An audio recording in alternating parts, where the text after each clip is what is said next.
بيقول لك أعلى نسب طلاق بتحصل في ال5 سنوات الأولى من الزواج، ودي تعتبر إحصائية عالمية. وتعالوا نشوف الأسباب اللي بسببها بيحصل حاجة زي كده. أول سبب من أسبابها إنه ممكن يحصل صدمة بعد حدوث الانبهار. الصدمة بعد شهر العسل اللي هو إيه، إن الانبهار بيروح.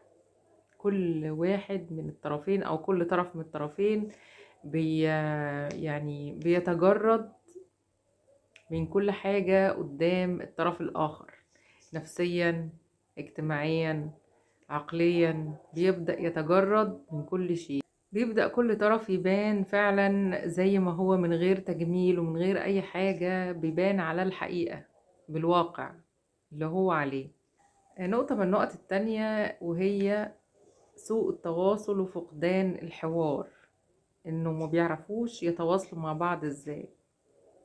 بيبقى انعدام تواصل او طريقة للتواصل خاطئة ما بين الاتنين، وما بيبقاش فيه تفاهم، ما بيوصلوش لحاجة طبعا، ولا بيعرفوش يتفاهموا بعض، يعني ما بيعرفوش يتواصلوا، وبالتالي مش هيبقى فيه تفاهم. هنا يا أصدقائي الاختلاف بيتحول إلى خلاف، مع ان المفروض ان الاختلاف لا يفسد للود قضية.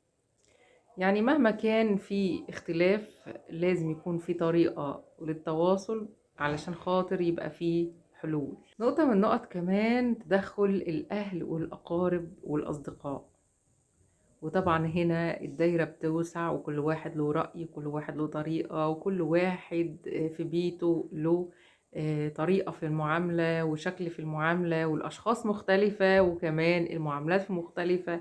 فطبيعي هنا بيحصل مشاكل، لأن طبعا كل بيت مختلف عن التاني، وظروف كل بيت مختلفة عن التانية، حتى الأشخاص مختلفين عن بعض، فما ينفعش يبقى فيه كلام متشابه، والحل اللي ينفع في بيت ما ينفعش في بيت تاني، والكلام والتفاهم اللي في بيت ما ينفعش في بيت اللي أي حد. التوقعات بقى الغير واقعية اللي بيتوقعها كل طرف من الطرف المقابل، يعني ممكن يبقى فيه توقعات غير واقعية في دماغ كل واحد من الطرفين دول، ويتعاملوا بيها ومستنيينها من بعض، فما يلاقوش أغلبها، فيحصل المشاكل. يعني مثلا ايه، بتوقع من اللي قدامي، من زوجي ده، ان هو مثلا شايفني احسن واحدة في الدنيا، مش هيخذلني، مش هي مش هيجي عليا، مش هيضايقني، ويحصل العكس.